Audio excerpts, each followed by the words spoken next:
తెలుగు రాష్ట్రాల్లో అతిపెద్ద lift manufacturer lifts ట్రై.com dealership కూడా ఇవ్వబడును. స్నేహానికి కులం అడ్డు రాలేదు, కలిసి తిరగడానికి కులం అడ్డు చెప్పలేదు, మందు కొట్టడానికి కులం నో అనలేదు. కానీ తన చెల్లి ప్రేమించి పెళ్లి చేసుకోవడాన్ని మాత్రం కులం జీర్ణించుకోలేకపోయిందే. పగబట్టి మట్టుబెట్టింది.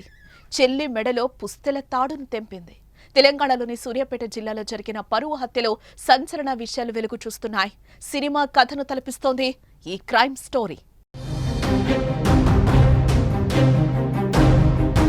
సూర్యాపేట జిల్లా కేంద్రంలోని పిల్లలమర్రి సమీపంలో వడకొండ్ల కృష్ణ అలియాస్ మాలబంటి అనే యువకుడు దారుణ హత్యకు గురయ్యాడు. బంటి హత్యకు కారణమేంటో తెలుసా? ప్రేమ పెళ్లి. తన భార్య అన్నదమ్ములే బంటిని హతమార్చారు. వారు బంటి భార్య అన్నదమ్ములే కాదు, బంటి ప్రాణ స్నేహితులు కూడా. సూర్యాపేట మున్సిపాలిటీ పరిధిలోని పిల్లలమర్రి గ్రామానికి చెందిన కోట్ల నవీన్, బంటి బెస్ట్ ఫ్రెండ్స్. నిత్యం కలిసి తిరిగేవారు. ఒకరికొకరు అనేలా వారి మధ్య స్నేహం ఉండేది. నవీన్ ఇంటికి బంటి తరచూ వస్తూ ఉండేవాడు. కుటుంబ సభ్యులతో పరిచయం ఏర్పడి ఆ ఇంట్లో ఒక్కడిగా మెలిగాడు. ఈ క్రమంలోనే నవీన్ చెల్లెలు భార్గవితో బంటికి పరిచయం ఏర్పడింది. అది ప్రేమగా మారింది. ఒకరినొకరు విడిచి ఉండలేని స్థాయికి చేరింది. వారిద్దరి ప్రేమ విషయం నవీన్తో పాటు అతడి కుటుంబ సభ్యులకు తెలియడంతో గొడవలు మొదలయ్యాయి. భార్గవిని హెచ్చరించినా వినకుండా బంటితో ప్రేమను కొనసాగించింది. 6 నెలల క్రితం ఇంటి నుంచి బయటకొచ్చి ఇద్దరు పెళ్లి చేసుకున్నారు. దీంతో బంటిపై పోలీసులకు అమ్మాయి కుటుంబ సభ్యులు ఫిర్యాదు చేశారు. పోలీసులు భార్గవికి కౌన్సిలింగ్ చేసినా ఆమె వినలేదు. బంటితోనే ఉంటానని చెప్పింది. అనంతరం సూర్యాపేటలోని మామిళ్లగడ్డలో కాపురం పెట్టారు. ఇది నవీన్, అతడి కుటుంబ సభ్యులకు రక్తం మరిగేలా చేసింది. ప్రేమించి పెళ్లి చేసుకోవడమే కాకుండా కళ్ల ముందే కాపురం పెట్టడంతో తట్టుకోలేకపోయారు. ఎన్నాళ్లకైనా అంతం చేస్తానంటూ హెచ్చరించాడు. తర్వాత కూడా ఇద్దరి మధ్య పలుమార్లు గొడవలు జరిగాయి. దీంతో బంటిని చంపేందుకు పథకం రచించారు. అందుకోసం బైరి మహేష్ సాయం తీసుకున్నారు. ఇంతకీ ఎవరి మహేష్? మహేష్ ఎవరో కాదు, బంటికి నవీన్కు మిత్రుడే. మహేష్ పై 2 హత్యాయత్నం, గొడవల కేసులతో పాటు రౌడీ షీట్ కూడా ఉంది. ఇతడు 2 నెలలుగా బంటితో ఎక్కువగా స్నేహం చేస్తున్నాడు.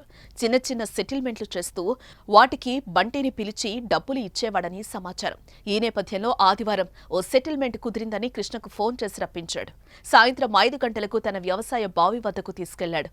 కానీ అప్పటికే ఇంటి నుంచి బయటకు వెళ్లిన బంటి తిరిగి రాకపోవడంతో మహేష్కు భార్గవి ఫోన్ చేసింది. బంటి బిజీగా ఉన్నాడని 10 నిమిషాల తర్వాత మాట్లాడిస్తామని ఆమెకు చెప్పారు. కానీ ఆ రాత్రి బంటి తిరిగి రాలేదు.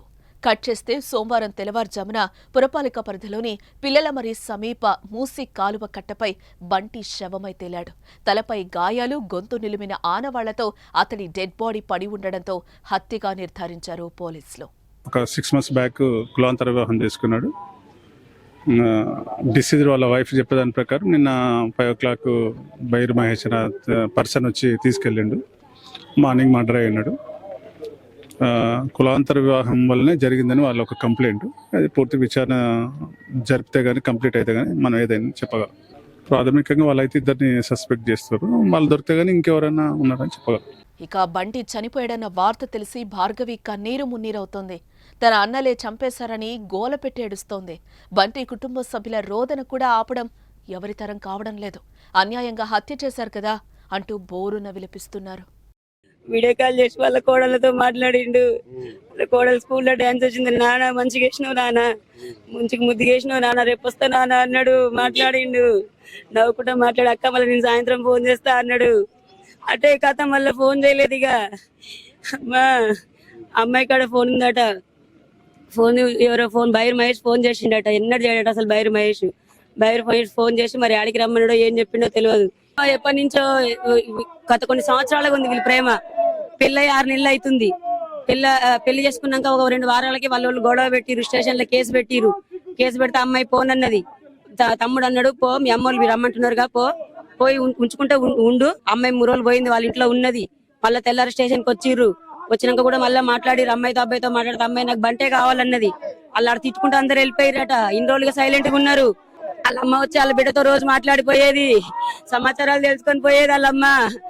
మరి ఏందత్తా మరి రిసెప్షన్ పెట్టుకుందామా, మరి వాళ్ళు పెళ్లి చేసుకున్నారు కదా అని అంటే, వద్దమ్మా వాళ్ళ అన్నలు మంచోళ్ళు కాదు, వాళ్ళ నాన్న మంచోళ్ళు కాదు, ఎందుకు నిమ్మలంగా ఉన్నారుగా ఉండి మళ్ళీ వాళ్ళు అది ఇది ఏదైనా చంపుతారు అది చేస్తారు అని అన్నారు.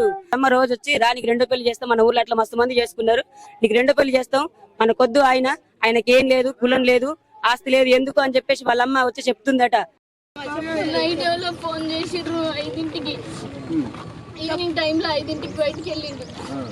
నాకు చెప్పకుండా, ఎప్పుడైనా చెప్పి వెళ్తాడు, అసలు చెప్పకుండా ఎవరో మహేష్ అనే పేరు ఫోన్ చేసిండు, వెళ్ళిండు ఏదో తీసుకొస్తా సరే అని చెప్పి. నాకైతే వాళ్ళ మీదే ఉంది. ఎవరు మహేష్? ఎవరు?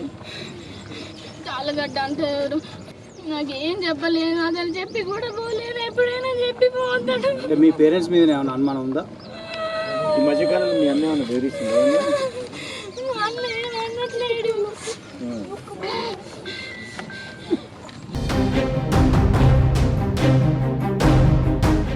కుటుంబ సభ్యులే తన కుమారుణ్ణి హత్య చేశారని కృష్ణ తండ్రి డేవిడ్ ఇచ్చిన ఫిర్యాదు మేరకు భార్గవి అన్న నవీన్, తమ్ముడు వంశీ, తండ్రి సైదులు, మహేష్ పై హత్య, ఎస్సీ ఎస్టీ అట్రాసిటీ కేసు నమోదు చేశారు. ప్రస్తుతం ఈ హత్య రాష్ట్రాన్ని కుదిపేస్తోంది. ఈ హత్యపై మీరేమంటారు? కామెంట్ చేయండి.